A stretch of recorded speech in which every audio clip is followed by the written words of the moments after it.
وقار بھائی، یہ جو الیکشن کمیشن نے ایک ٹویٹ کیا ہے، یہ کیا میں نے صحیح اندازہ لگایا کہ سمر عباس کا جو انٹرویو تھا کل صدر صاحب والا، اس میں جو بات ہوئی تھی کہ غیر جانبدار اور جانبدار ایک پارٹی کو لے کے انہوں نے بات کی تھی؟ عدنان صاحب، مجھے سمجھ نہیں آتی کہ صدر مملکت کس غیر جانبداری کی بات کر رہے ہیں. کیا اگر وہ کہہ رہے ہیں کہ جو 2018 میں ہوا تھا اس طریقے سے لیول پلینگ فیلڈ ان کی مدر پارٹی کو ملنی چاہیے؟ مدر پارٹی تو نہیں، لیکن جو بھی صدر پاکستان ہے ان کی تو کوئی پارٹی نہیں، ان کی اصولی طور پہ نہیں ہونی چاہیے، لیکن ہے ان کے جو ان کا طرز عمل ہے. ماضی میں آپ نے کئی دفعہ انہوں نے ثابت کیا ہے کہ وہ جانبدار ہیں.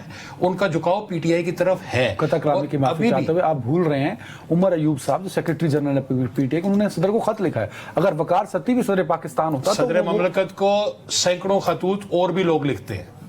ان کا جو طرز عمل ہے، جس ہم اسی پہ بات کرتے ہیں نا، کہ وہ شفافیت کس طریقے کی وہ چاہتے ہیں. ایک پارٹی نے ان سے کہا کہ میرے ساتھ زیادتی ہو رہی ہے. کس نے کہا؟ ایک پارٹی نے ان سے بھائی کہا. 2018 میں جو مارا ماری ہو رہی تھی اس وقت یہ کہا تھا. اس وقت تو نہیں. اگر یہ کہہ رہے ہیں کہ اب جو نہیں ہو رہا، آپ نے بھی 2018 کا الیکشن کور کیا ہے اور ابھی بھی آپ 2024 کا بھی کرنے جا رہے ہیں انشاءاللہ.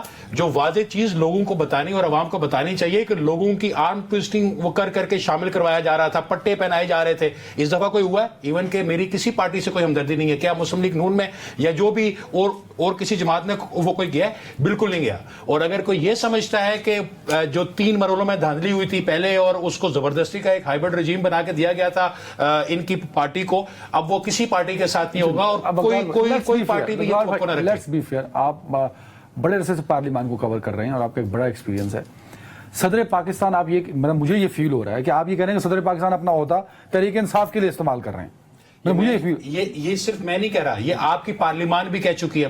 قوم کا بچہ یہ بات جانتا ہے. کوئی ایک مجھے ایشو بتائیں جب ذمہ داری نبھانے کا وقت آیا تو انہوں نے کیا کیا. ایک جو سب سے اہم ترین ذمہ داری تھی اس کے اوپر کس طریقے سے کمشنر کو بلایا، وہ نہیں گئے. کورٹ کو بھیجنا سر، اس کے بعد ہو کے گئے نا. کورٹ نے وہ والا بہام ختم کر دیا. کورٹ نے بھیجا، الیکشن کمیشن گیا، وہاں پہ ساری چیزیں وہ طے ہو گئی. لیکن ان کو نہیں کرنا چاہیے. آپ اگر ان کے بیٹے، ایک جو الوی صاحب ہیں، ان کے بیٹے جو وہ ٹویٹس کر رہے ہیں، جو سوشل میڈیا پہ جس طریقے سے وہ ڈیفینڈ کر رہے ہیں، کیا کسی اور اس نے پریزیڈنٹ نے کبھی ایسے کیا؟ آصف علی زرداری بھی یہاں بیٹھے ہیں نا. آپ کا بیٹا جو مرضی کرے، آپ صحافت کرتے ہیں سر. وہ اس کو آن کرتے ہیں، وہ اس کو آن کرتے ہیں اور وہ خود بھی کر رہے ہیں.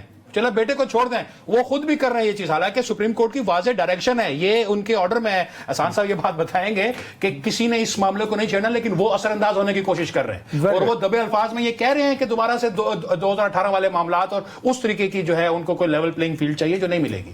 میں صرف یہ کہنا چاہوں گا کہ محترم جناب صدر مملکت عارف علوی صاحب نے اس عہدے کو بے توقیر کیا. مختلف ہم نے انفلوئنس کیا، میڈیا نے. ہم نے کوئی انفلوئنس نہیں کیا. اور وہ اگر توقع کر رہے تھے کہ 2022 سے پہلے والا میڈیا ہو تو میرا خیال ہے اب میڈیا بڑا باشعور ہو چکا ہے. حافظ صاحب دیکھیں، چیز یہ ہے کہ ہمیں جو کانسٹیٹیوشنل یا لیگل ہے اس کو ذرا اسی پیرائے کے اندر رکھا جائے. جب صدر مملکت اور الیکشن کمیشن آمنے سامنے لے لیں ان کی اپینین لے لیں.